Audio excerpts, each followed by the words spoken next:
안녕하세요. 통독가이드 바나바입니다. 만일 여러분이 감독으로서 가나안 땅 정복 이야기를 영화로 만드신다면 누구를 주인공으로 택하시겠습니까? 당연히 여호수아일 겁니다. 그러면 조연은 누굴까요? 갈렙을 택하시는 분이 많으실 텐데요. 저는요, 갈렙을 남자 조연으로 삼고 여자 조연을 한 명 선택할 것 같습니다. 바로 라합입니다. 실제로 우리가 여호수아서를 통으로 읽으면 가나안 땅 정복 이야기를 제작하신 하나님께서 라합을 조연으로 쓰셨음을 알게 됩니다. 그것도 보통 조연이 아니라 작품의 몰입을 이끌고 흥행을 좌우할 키를 가진 인물로 말입니다. 가나안 땅 정복 이야기의 문을 여는 인물은 이방 여인이며 매춘부였던 라합이었습니다. 그녀는요, 지붕이 3대에 숨겨준 정탐꾼들에게 밤중에 다시 가서 이렇게 말했습니다. 여호와께서 이 땅을 너희에게 주신 줄을 내가 아노라. 이스라엘이 아직 요단강도 건너지 않았는데 이 땅의 소유권이 하나님께 있다고 고백한 것입니다. 어떻게 그녀는 이런 놀라운 고백을 할 수 있었을까요? 하나님은 왜 그녀를 당신의 구원 이야기에서 특별하게 사용하신 걸까요? 사실 그녀는 사회적으로 약자였습니다. 이방인이었고 여자였습니다. 무엇보다 신분이 낮은 매춘부였습니다. 우리 성경은 히브리어 조나를 기생으로 완곡하게 번역하고 있지만요. 이 단어의 일반적 의미는 상업적 매춘부를 가리킵니다. 고대 근동사회는 매춘이 합법적이었는데요. 아마도 그녀는 가족의 생계를 위해 상업적 매춘부로 활동했던 것으로 보입니다.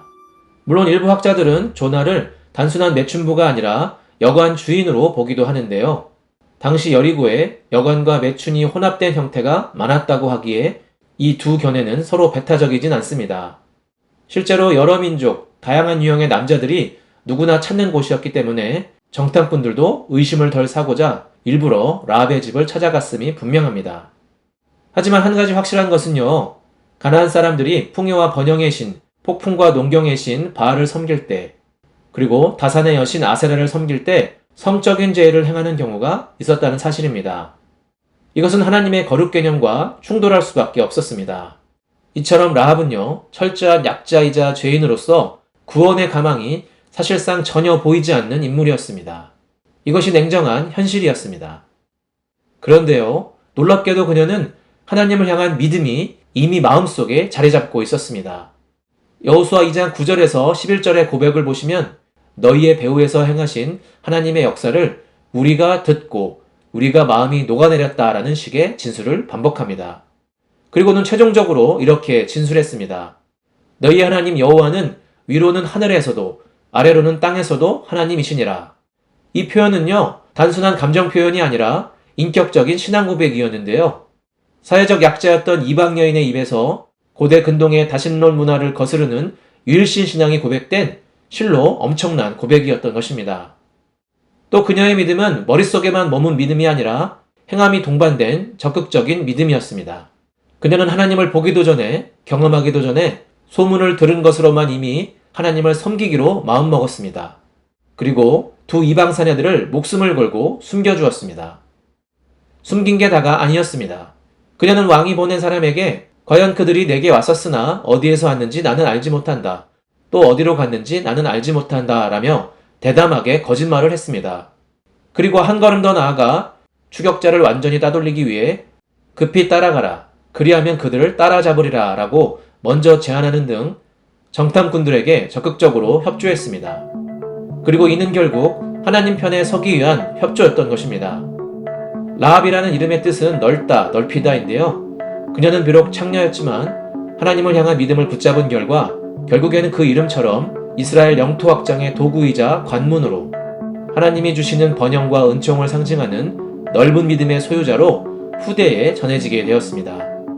히브리서 저자와 야고보서 저자는 그녀를 위대한 믿음의 선진 중 한 명으로 아브라함과 견줄 만한 행함 있는 믿음의 증인으로 평가하고 있습니다. 무엇보다 그녀는 하나님의 구원 역사를 상징하는 인물이기도 합니다. 라합은 이방 여인으로서 메시아 족보에 오르는 영광을 누리게 됩니다.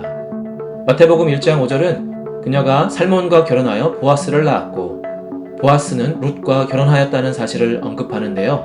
이처럼 그녀는 룻과 더불어 이방인을 포함한 하나님의 위대한 구속사의 표지로서 영원히 기억되고 있습니다. 오늘의 통독 포커스입니다. 그녀가 정탐꾼들 앞에서 믿음의 고백을 할 때 그녀는 우리라는 표현을 반복해서 사용했는데요. 이것은 이스라엘과 함께 하시는 위대하신 여호와 하나님의 소문을 그녀뿐 아니라 여리고성 모든 주민이 들어서 알고 있었고 두려움에 떨었다는 것을 알려줍니다. 두려움의 현실 앞에서 인간은 보통 어떻게 반응할까요? 여리고성의 99%의 백성들은 소문을 듣자마자 사실과 현실의 눈으로 사태를 파악했고 결국 두문불출, 문을 꽁꽁 닫는 방법을 택했습니다. 실제로 당시 여리고성은 이중벽 구조에다가 외벽의 높이가 14m, 두께가 2m인 강력한 요새였다고 하니까요. 믿는 바가 있었던 것입니다. 반면 라합은 달랐습니다. 물론 그녀도 두려웠을 것입니다. 하지만 그녀는 두려움의 감정을 경외라는 믿음의 단계로 승화시켰습니다. 어떻게 그게 가능했을까요? 믿음의 눈으로 진실을 보았기 때문입니다. 사실과 현실 넘어 임마누엘의 하나님, 유일하신 하나님의 역사라는 진실을 깨달았던 것입니다. 그렇게 그녀는 홀로 여호와를 향해 문을 활짝 열었던 것입니다. 앞으로 라합 이야기, 여리고성 이야기를 읽으실 때마다 하나님의 위대한 구속사라는 진실의 포커스로 바라보시기 바랍니다. 언제나 진실은 말씀을 듣고 믿을 때야만 볼 수 있고 체험할 수 있습니다. 오늘 이야기는 여기까지입니다.